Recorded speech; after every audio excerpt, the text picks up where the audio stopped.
Good morning and welcome to Finding God, episode 2. And today we're talking about people. Yesterday we spoke briefly about an occurrence that took place in my life years ago as I discovered God in nature. And you can listen back to that. We are busy producing that and just working on that. I had some positive feedback on this, so I really feel inspired to carry on. And I've been writing numerous of these stories. Now let's read. Finding God in People. Welcome back to Finding God. Last time I gave you a short introduction of what my objective with this program is. In other words, what I want to achieve. It is my intention to take you back to occurrences that happened in my life. I call this Discovering God, as it catalogs events that I believed moved me closer to God and to the Christian faith. My son-in-law Toby grew up in Germany and was predominantly exposed to religion. Now Toby says every time I use his name I have to pay him royalties, so here's some more money coming for Toby. Religion is what you have to do for God, and it is normally rules, regulations, and sadly has the opposite effect to people finding God. So religion pushes people away. Apart from Toby, I know a few very good people that I grew up with, and they grew up in strict religious environments, and it seemed to have taken away the intimacy factor of Christianity.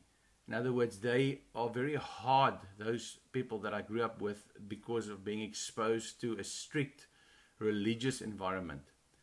Just imagine the following. If someone gave you a Bible and you were on a desert island and you read the stories of the life of Jesus found in the books of Mark and Matthew and Luke and John, honestly, you would not go and build a church with a tower or put in stained glasses or wooden benches. You wouldn't go and institute all the different practices and rules just by reading the historical books of Jesus. If you look at what Jesus did and you heard what he said, you would be inspired to do the same and live your life differently. Jesus modeled something for us. Jesus did not come to start a religion. He came to establish a way of having a relationship. In other words, finding God. You might say, well, there he goes again, preaching. No, I needed to say the following. I explained during our last conversation that the natural world was proof to me that God existed. I told you about the incident where I almost died in the ocean and a freak wave pushed me to the shoreline after an emergency prayer. But why did I pray in the first place? And why did I believe God sent the wave? I could have believed anything else. I could have believed it was nature, Mother Earth, whatever people say these days. It was because of people around me. Yes, God revealed himself by people as he revealed himself in nature. I could see God in people. Many times, these people moved me bit by bit closer to God. Although I went the opposite road, obviously. If you know my story, and it will come out, I went the opposite route, but these people actually moved me slightly closer just to spirituality, if I can put it that way. I have mentioned, I only have time to mention a few of these people in this section. This specific section is actually going to deal about my grandmother. I honor all those that had an impact in my life, but I can't share all of them in this section. This specific section I'm going to dedicate to my grandmother. I'll speak about my mother later. My mother actually had a huge influence in my life in actually creating a spiritual environment for me. Now, it wasn't always a positive spiritual environment, and as you will hear in the following episodes, I actually spoke to my mother yesterday and I asked permission if I could share some of the stuff, because my mother at that stage was a self-proclaimed psychic and involved in spiritualism, it did create a spiritual side to me where I was exposed to the spiritual world at a young age. Now, that a lot of people, the red flags go up and they say it's very negative, and I know there's a lot of negativity, but for me, actually, it did show me that God existed, because if you know the devil is there, you know God is there, logically. So let's talk about this. Seeing God in others. In the Bible, God says you are the light of the world. In other words, you must shine as a light. A light does not scream for days on end, I'm a light, I'm a light, I'm a light. As many Christians actually do this, they scream, I'm a Christian, I'm a Christian, I'm a Christian. How you treat others, how you treat other people will reflect your light. This was the case in my grandmother's life, Gertrude Gertruida Genis. For as long as I can remember, I saw my grandmother praying, reading a Bible, and going to church, which I say in brackets here is an incorrect term, because we cannot really go to church, we are the church. But I saw this woman praying, and actually praying for us, for me and for my brothers, even in times when we were heavily involved in drugs, me and my older brother, if he doesn't mind me saying that. And my parents were getting divorced. It was a difficult period in our household. My grandmother was actually sweeping up the drugs after we used it to avoid that the police would catch us. She lived in agonizing fear, but she always lived this sacrificial life. Honestly, as I said before, I was not willing to become a Christian. But my grandmother and her brother, Uncle Jockey Meyer, were Christians, were devoted Christians. My grandmother was one of the most giving and sacrificial people I ever met. She used to work hard and spend all her hard-earned money on others. In fact, once my rich grandmother, and I don't want to say too many names, but my rich grandmother had a conversation with my grandmother that really upset her. Because she said to her, Gertie, you're a fool for giving everything away. And yet my rich grandmother died of cancer at a young age, and my granny lived a fulfilled life, seeing her great-grandchildren over the age of 90. So I don't know what is success. Is it getting a lot of money? Is it hoarding stuff? Or is it actually impacting people's lives? And yeah, in finding God, I could really see God in my grandmother. Now, she wasn't perfect, and you will read on as we read on here in what I wrote. Once she was having an intense conversation about Clara. The amount of information she had about Clara indicated that she had spent time with her and had intense conversations with her. So she had knowledge about this Clara. As the conversation progressed, it dawned upon me that Clara was a lady living on the streets and drinking spirits. Now, I know there's a lot of South Africans watching, but for you that don't come from the country, I don't know if they do this in other countries, spirits is actually a cleaning product that is drunk through a brown bread. So they throw it through the bread to filter it, and then at the end, it gives an intoxicating effect, obviously, and that's why they drink it. But it's the poorest of the poor people that actually drink that. Street people, people that have no money, because at that stage in South Africa as well, it was extremely cheap. If you couldn't afford alcohol, you could drink spirits, but it really killed people quickly. And it also made them really smell bad, because they smelled like that specific substance they were drinking. Honestly, I did see this lady a few times, and she smelled so bad that I could smell her from the opposite side of the road. These are the types of people normally avoided by people and also by Christians, to be honest. I shamefully have to admit, avoided by Christians. But my grandmother modeled the love of Christ as she treated those people groups that were even rejected by society. And I mean, our ministry, His Heart, is founded on Matthew 25 from verse 31. You can go read that. And what you can see there is that even professing Christians will one day be judged for a loveless lifestyle. And I normally, when I bring a message on this, I call it goat Christianity. It means that the sheep and the goats will be separated. Even my mother picked up on this supernatural love, and she does the same thing even to this day. I will talk about my mother, like I said, in the next episode. But they kept on speaking to everybody. If we stopped at Checkers to go get groceries, the guy with the red overall would come running out. Even when my gran was in her 80s, we would go there. This guy would come, he would run out, bring a trolley. We would go, and at some stage she couldn't even walk. So she would give me a list, a shopping list of a few things, and the list would be adjusted according to other people's needs. In other words, if she felt she had to buy something for somebody, she would go without things. And then they would put it in Checkers. They would actually put a chair down for her so she could sit there, and everybody would speak to her. So that really had an impact on my life. Listen, I'm not saying my gran was a perfect woman, and my mother's will be listening and she will say, yes, you're just saying the good things. I'm not saying my gran was a perfect woman. I'm not saying anybody was perfect. In fact, when I became a Christian in the charismatic doctrine, I had serious doctrinal differences with my gran. We didn't agree upon healing. We didn't agree upon God. I don't believe God makes people sick. She believed God made people sick. She used to pray that my brother, when he drank and or something like that, she used to pray that God makes him sick. I don't believe that, because I believe God is a good father. So we had serious doctrinal differences. I actually thought for a huge portion of my Christian life, I actually looked down on my gran, even after she prayed for me, because I thought that she only had half the truth.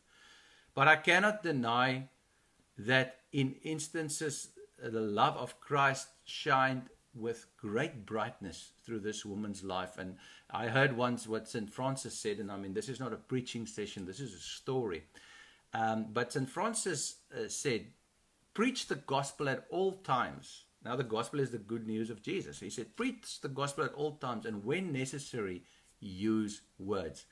And the church has literally, to a great degree, we've done the opposite. We preach the gospel with words, just words. And a lot of times we don't have the deeds to go with that, but that's a story for another day. That was my gran. This is what St. Francis said. I'm saying in this writing I did yet. It says, that was my gran. Yes. I was very angry at her Sunday nights when she forced me and my brother to go to church with her. She told us that if we didn't go, she would actually pull our pocket money. She, like the mafia, she would take our money away. Normally on Sunday evenings, I used to feel so tired. I was exhausted because I would spend my days using drugs and surfing or riding waves at the beach, bodyboarding at the beach. So church was literally the last thing on my mind. I hated going to church. And even to this day, those church services, I cannot remember a single word that the pastor said. Maybe one word or two words, but I can't remember even what he said. I had no interest in attending church, yet she forced me. Was it right? Was it wrong? I don't know, but it did have an impact on my life because I saw her as a Christian. I saw her as somebody who reflected the love of Christ. Yes, I mean, she got angry. Yes, she did wrong things. But I still saw her as sort of like a representative of God. I saw a portion of God looking at her. And I'm just thinking, like, for instance, like, and taking it back to sort of when you grow up in a stern religious environment, I mean, how do you actually see God?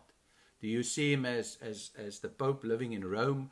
Or how do you see God? And for me, I was fortunate that I was exposed to the spiritual world. I was exposed to the natural world, the physical world, nature and all of that.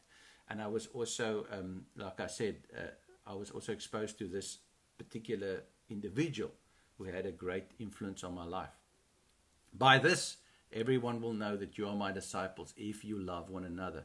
It says that Christianity is identifiable by love. And this is what I saw. This love mentioned in John truly helped me to see us. This love mentioned in John truly helped me to see small portions of God in other individuals. That is sort of what it's about. Now let's get into the story some more. I wrote this very early this morning, so I apologize if I'm battling to find certain wordings here, because I make mistakes when I type, and then I don't correct them, and when I read them I'm shocked by what I wrote. So now we're going to talk about an angel comes to visit my grandmother, and now this is quite a profound story, and some of you might have heard this, but this had an impact on my life as well. As I mentioned, my grandmother had no motive to lie about events, exaggerate like many Christians do. God provided everything she needed, and as she was getting, even as she was getting older, God provided frail care for her, caregivers for her. Everything that she needed, she had, even though she didn't have money for it. It was expensive. God still provided it somehow. He looked after her, and even she didn't have savings accounts. She didn't own a house. She didn't own a car. Things that she wanted, but she never owned them because she lived a sacrificial life. One day, sitting in the car, she even told me how she was sharing the love of Christ with one of her caregivers whilst they were bathing her. And I actually have a recording of that somewhere too, where she's telling me how she was sharing Christ with this person. Just an example of somebody who was just flowing with that love. One afternoon, as I visited her, she told me of an heavenly being that appeared in her room. Now, this was very nonchalant. She didn't dress it up. She didn't plan to write a book about it. She just said to me, last night I saw an angel in the corner of the room. And she said to me that there were crystal balls, like diamond-like balls lying in the entire room, and even up into the lady that was next to Auntie Chrissy's bed, those balls were lying there. She was extremely puzzled about this event. So what I say here is, I said, in her own simple way, she explained this while gobbling down a nachi. I took her a nachi and she was eating this nachi. I filmed a short clip of this. And if you watch this clip ever, you will see the lack of her finesse, even sharing this event, and she's not even reaching a point. In all honesty, she did not even understand what happened. I believe an angel... okay, that's one of those sentences I didn't draw. I believe that an angel was in her room. She told me, and if we play the clip at some stage, you can hear that. She told me that she felt extreme peace after this angelic visitation, and she thought that an evil spirit had left her. I thought about that afterwards. Now that sounds strange, as I've just been telling you about this saintly woman, and now she believes that she possibly received deliverance. How does that work? Christians are not perfect, and sometimes you can see the devil and Jesus in the same person. Now, you might have had that experience, but we've all had that. My gran was working through feelings against people who hurt her loved ones more than her. It was just about her loved ones who hurt her grandchildren, who hurt her daughter. She was working with harsh feelings towards those people. And we had a conversation prior to this angelic manifestation. In fact, from a biblical view, I was concerned that if she didn't forgive, she would not be able to receive forgiveness, because a requirement of receiving forgiveness is giving forgiveness. And I was concerned if she would actually be able to enter heaven's gates. And I say here, you see, the requirement for forgiveness is to forgive others. We can't get past that. And that worried me. And what she said was, after this angelic visitation, she felt that something had left her. And I can't explain that, and I don't even want to try and explain that, what it was or why, what. Let's not go there. But what I want to say is that her attitude had changed towards the people that she was not able to forgive before that. And I believe, just looking at that, I believe that that's also just an indication of God's faithfulness, of how He could actually supernaturally share with people, if just to get their hearts prepared. Maybe her life story can take you a step closer to finding God. maybe this story that I'm telling you, and I want to share some more on this, can mean something to you. My grand passed into eternity on a Saturday evening, and I believe heaven rejoiced. Before she passed away that morning, I went to visit her, and she was smiling at me and just pointing to the corner like that, And I believe that the angels had showed up again. She couldn't at that stage speak, but I believe that the angels had showed up again. Because, nobody dying lies smiling, and she was smiling. Like I said, my grand passed into eternity on a Saturday evening, and I believed heaven rejoiced. The next morning, I was scheduled to preach a sermon. And I didn't preach a lot back then. I probably preached once in 3 months. So this was prearranged for a long period of time. And then that Saturday night she passed away. My message was prepared, but I wasn't sure how I was going to deliver that message. How could I preach? If you've ever suffered the loss of a loved one, you will be able to identify with what I'm saying. Grief can leave you feeling paralyzed, totally paralyzed. I was instantly persuaded that I was supposed to deliver the message. I could almost hear my gran saying, "Don't you dare stay home. There are many that needs encouragement." In my grief state, I fell asleep and I had a dream. Now, this is also something that I would say is supernatural. If you hear what I'm saying here, I had this dream.